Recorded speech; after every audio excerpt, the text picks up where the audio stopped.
Welcome to the Honest Business Podcast. This is the show for ambitious, value-driven business owners who are actively building a business that works for them.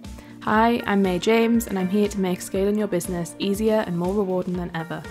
Each week, we will dive into simple, sustainable strategy and pragmatic leadership discussion to support you as you take imperfect action on your entrepreneurial journey. If you want to stay ahead, exceed your growth goals, and have a purposeful, thriving business, then keep on listening.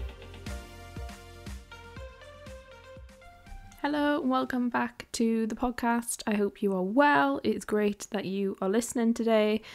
This, some may say, is a juicy one, but I'm quite excited about it, so let's get in. But I hope you're good, hope you're well. Feel free to come and chat with me on Instagram of what your takeaways are from this episode. So today we're going to talk about top 3 business mistakes. This is kind of a funny one for me because I don't really keep a list of mistakes, nor do I kind of, look for them. So, it's kind of interesting reflecting on this and working out where we were going to go with this.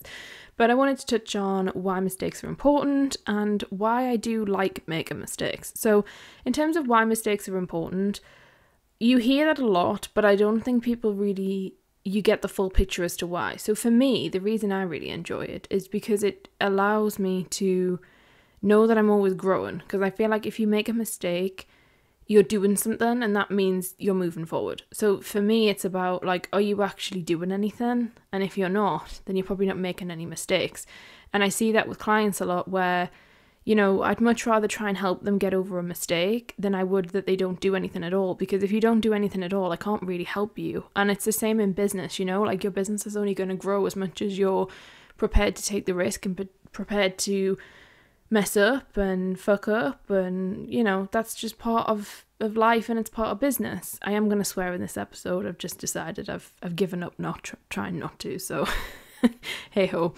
When we talk about making mistakes, the reason I love making them is because I see it as a learning experience. And when I say see it as a learning experience, I truly mean that. I truly mean it gives us time to reflect. And when I said before about not really thinking much about my mistakes, it tends to be because my go-to kind of process with mistakes is that I deal with them there and then, and we take the learning from them so that I can switch it from being a mistake to a learning experience. So when it looks to me coming back and thinking, oh my goodness, when have I made mistakes, and which are the 3 biggest ones, it's kind of hard sometimes because it's not something I sit and really dwell on, and it's more about learning experiences and where have things really shifted. Because for me, it's if there's been a big shift, often that means there might have been a mistake.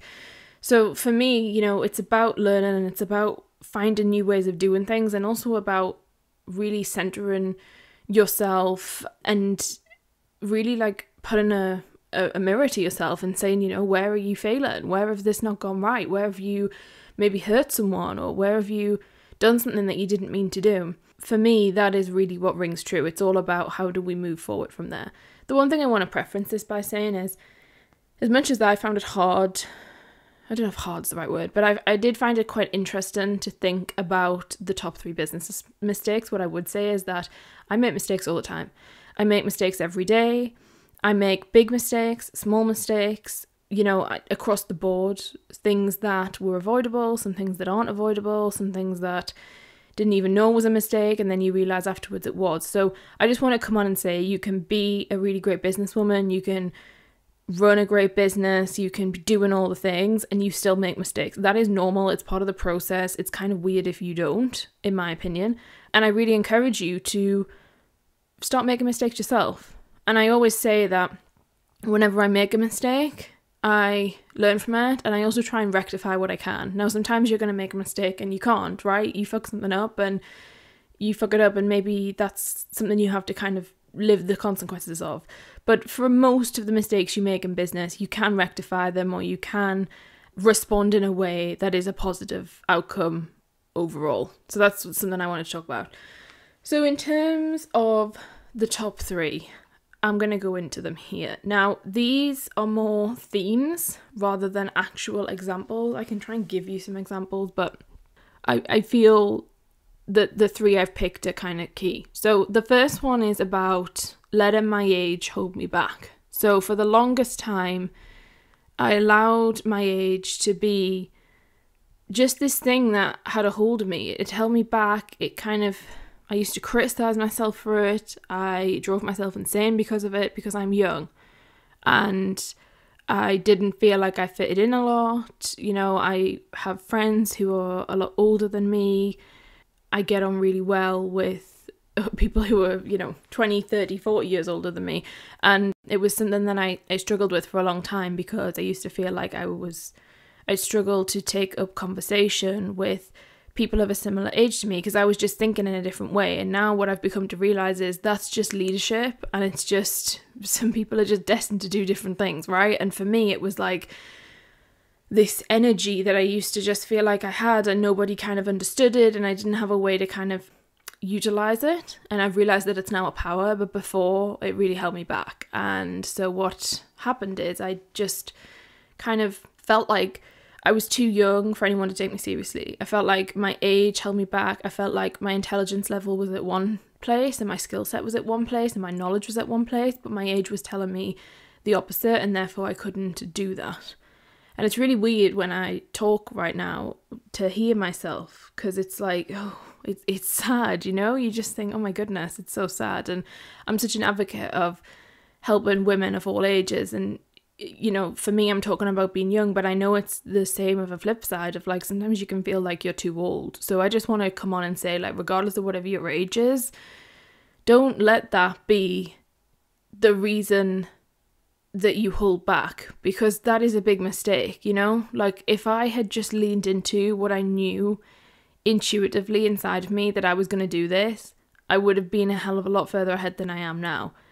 And I don't know, I denied myself experiences, I denied myself opportunities, I didn't put myself out there, I was quiet, I just did things where when I look back, I know that it was the age thing that was getting to me, and it still is now. I'm going to be honest with you, like there's certain rooms that I may kind of exist in or walk into, and I know that it's a factor. Now, what I want to say to you, this is the reason that this is a business mistake is because I've also been on the other end of it, I've experienced ageism, I've experienced all the things that I was scared of happening and that I thought could happen, kind of happened to me in different roles, and not necessarily in my businesses now, but just in different things across like workplaces and voluntary things and stuff. Like that totally happened, where I just felt this kind of sense of age just being this issue. So that would be the biggest thing, and kind of just holding me back from being visible. The leading onto that, the next biggest mistake is that I didn't start my business sooner, and I didn't start helping women sooner. So my first business, that was fine. It started how it started, and it was really organic, and that just is what it is. But in terms of May James, which is where we help female-led businesses to grow and scale, I held off from doing that because I felt like I couldn't. Again, I felt like the age thing. I was like, no one's going to take me seriously. No one wants to do this. Like, blah, blah, blah. There was a whole lot of shit that I was just telling myself, right? Completely irrelevant. Because if you can get somebody result, they don't give a fuck. Like, they really don't. Let's be honest, right? So I used to come up with all sorts of stories in my head as to why on earth I couldn't help people and consult for them, even though I was already consulting for them. I just didn't charge them, and it was just bizarre. And I just look back now and I just think it's so sad that age has such this strong point in the world, and it kind of holds people back. And yeah, it's just that in itself was like, oh, I should have started this sooner, because the reason I didn't, because I think this is interesting, I've analysed this, the reason I didn't is because of my background. And I really truly believe this. I believe that women who come from a low economic background and don't have access to a network of business people struggle. And I really truly believe that if I was in, and can I just preface this by saying, I really appreciate my journey, I appreciate where I come from, I am not in any way kind of looking for a woe with me or kind of, any kind of sympathy or any kind of like, oh, I wish this was my life. I just want to kind of bring up to you, this is a really great example of why something happens. So for me, I truly believe that I didn't have access. I have no network. I built my business and my network off no network. I knew no one. Nobody, like had a business. Like I just didn't get it. Like my mum had a job and she went to work, and that had always been the case, I didn't have parents who were connected in that way. And I can see how if you do have that, or you are privately educated, or you are in a position where you're around people who understand the business talk, and you are in that world of commercial, that you would be able to start sooner. I totally see that the barrier of age would decrease, in my opinion, because I just think it would, the age thing wouldn't come up against when you're looking for, I don't want to say qualification, but just kind of like, how do we put it? This, a kind of reasoning as to why you're able to start a business. I think there's just less barrier. And so for me, it was like, I felt like no one would take me seriously. I felt like people would just laugh at me. I felt like I am someone who has no network, knows nobody, like who am I to do this? And the whole like imposter thing comes up. And so, yeah, I just wanted to drop that in because I think that's an interesting kind of discussion. And it's something that I've spoken to others about. And I know that that's like a real thing, I know that other people also feel the same, and it's kind of not just me. And I actually had a coach who said to me right before I started May James of like, why on earth have you waited this long? Like, why are you worried? Because I remember one of my objections of signing up to a coaching program was like, I don't think I'm too young. And she was like, well, how old are you? And yeah, it was just really funny. Like, it was just really, really funny of that whole period of time and where I'd kind of prevented myself from moving forward.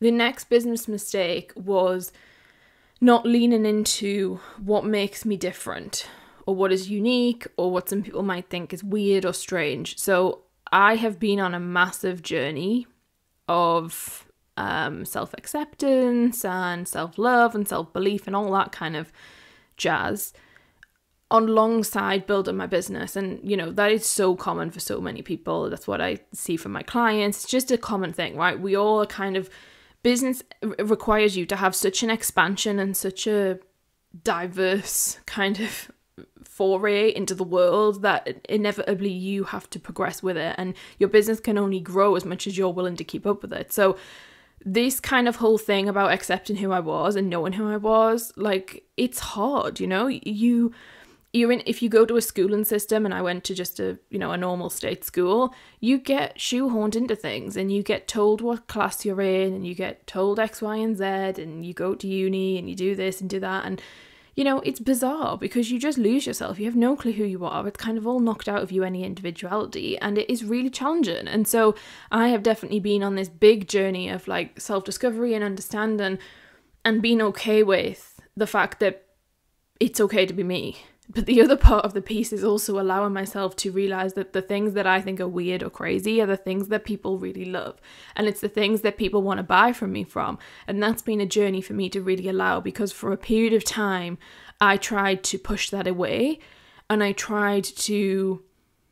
would never say be someone that I wasn't, because I don't feel like I've ever done that. But I just mean kind of hide away instead of push forward the things that I was unsure of. And now it's the complete opposite. And now the more raw I am and the more real I am and the more I show my mistakes, as I've just said earlier, and my insecurity and my, lack of knowledge, the more people respect you for that. And the more people want to have more to do with you because they just get that you're a normal human being. And so for me, that's been a really huge thing to kind of lean into and accept that you don't have to go the same route as everyone else. Because when I first started May James, the business, it was, I tried to follow a path that I thought I had to go on. I felt like I had to follow this blueprint and I had to do all the things that people were telling me to do. And now I look back and I laugh because it's funny, and now I've built the business in a way that is different, I would say, from, it's not 100% different, like it's never going to be, right? I consult and I coach and I'm a strategist and we help women. Inevitably there's people who do what I do and there's people who do similar things to what I do. But what I mean by different is just in the sense of the small, tiny parts of the brand. And the brand is such a huge part of the business, of how we connect with customers. That's what I think's different. The way I'm so blunt and no bullshit, and I swear, and I'm open, and I'm not unfiltered. And, you know, essentially like this podcast you tuned in today, and if you've never listened before, then hello and God help you. I hope you're enjoying this. But if you tune in all the time, you know what to expect. You expect an honest, raw version of me. But that has only come from me making mistakes and holding myself back and really kind of feeling like I couldn't be me. And I've realised that the more I'm me, the more money I make. And that's a pretty cool kind of realisation, right? And so the mistake was really about me like covering that up and running away from what I knew deep down. And the one thing I want to touch on here is all of these things I'm telling you all come from a similar place of I knew deep down somewhere in me what the answer was. I knew that age didn't matter. I knew that I should have just started. I knew that, leaning into me and what makes me me was the answer, but at the time you don't want to do that, right? You don't want to face the truth of what that is. And so I hope maybe today hearing this has kind of sparked something for you. The other thing to think about and for me to share with you is letting my ego get in the way was another mistake.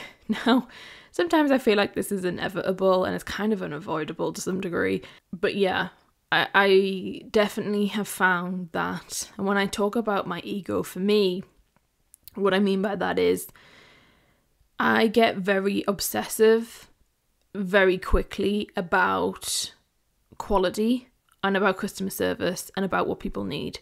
And I can get really down the hole of like every single thing has to be perfect and we have to provide the best experience. And, I'm so drawn to luxury and I'm so drawn to 5-star experience. I mean, my background, premium beauty sales is like where I come from and it's where I thrive and I love it. And I would, even if I had all the money in the world, I'd probably still once a year love to get on the shop floor, or even, I don't know, every month I'd love it to go and sell product. Like there's something magical about beauty and especially selling kind of premium beauty products. And I think my love for that and my true understanding and analysis through my time of doing that and being phenomenal at shifting product really led me to be like, well, if we're going to do a service-based business, it has to be so top-notch. Now, it's really interesting, right? Because I kind of accept that with a service-based business, you just can't. Sometimes it just goes wrong, things happen. There's too many other external parties that you have to deal with that sometimes inevitably it just doesn't happen.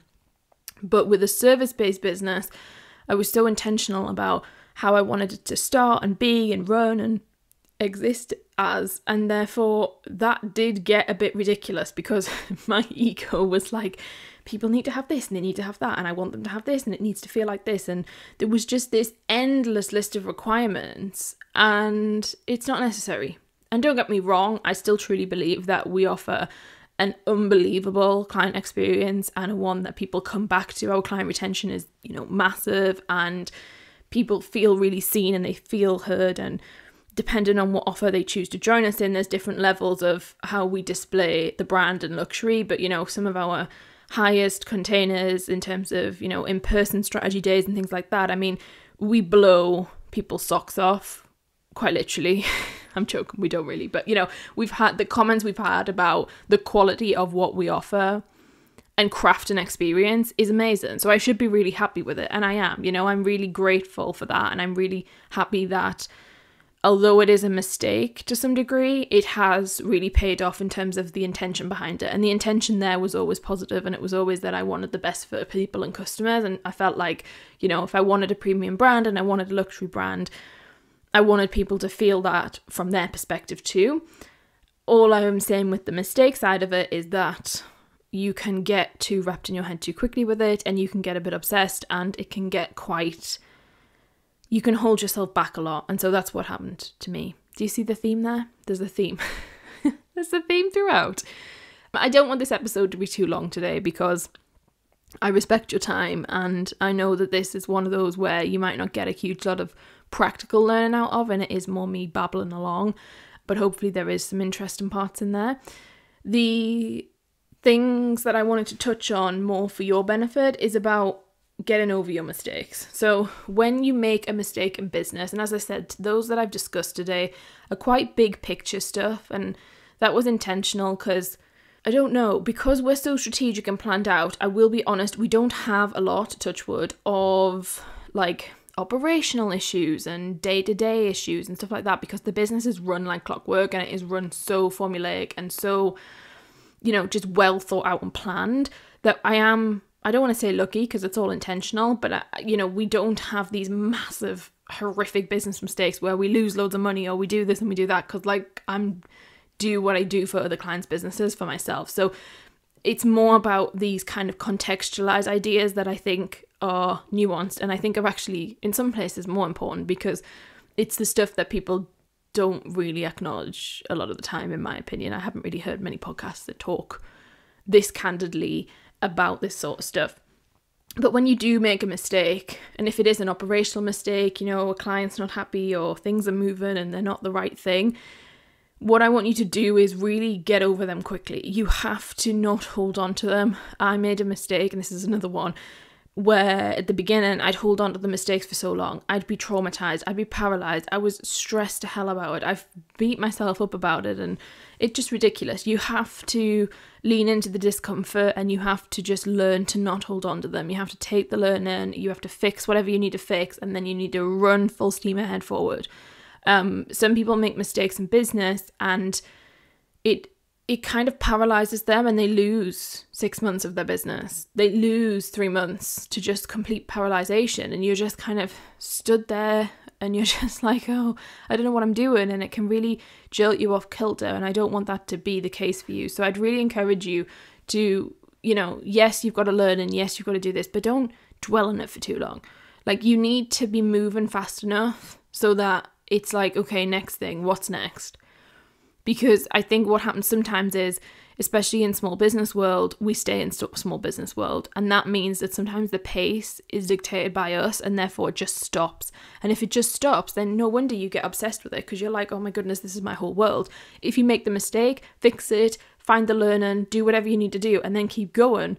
By the time a month later comes around, you've kind of not forgotten the mistake, but it's kind of, you know, moving forward, and you've made another 2. If you just take that one mistake and then sit on it for 3 months and you haven't made another mistake because you don't dare do anything in your business isn't moving forward, and it's not going to work long term. And so I'd really, really encourage you, as hard and as difficult it can be, is to show yourself some compassion, show yourself some love, and just be like, come on, crack on, let's go, keep going. Because at the end of the day, that's what you got to do. We're all here to make mistakes. If you don't make mistakes, you're not really doing business, in my opinion. So you've really got to like lean into that. I would love to know what your top 3 business mistakes are. They might be more tangible. They might be some really cool stories. I would love for you to share them with me. Maybe even make a post on Instagram and tag me in it. I don't know. Stories, DMs, whatever. Instagram is the home to find me. It's @may.james_. And yeah, come and share. Come and tell me, because I think this is a really interesting conversation, and I hope it's been helpful for you. Speak to you soon. Bye. Thanks for listening to the Honest Business Podcast. If you enjoyed today's episode, make sure that you are subscribed. And if you'd like to support the podcast, please share it with others and leave a rating and review. To catch up with all the latest from me, you can follow me on Instagram @may.james_, where I share the raw, uncut, behind the scenes reality of what running multiple businesses every day truly looks like. As always, links and any resources that were mentioned in the episode will be in the show notes below. That's all for this episode, and I look forward to seeing you next time.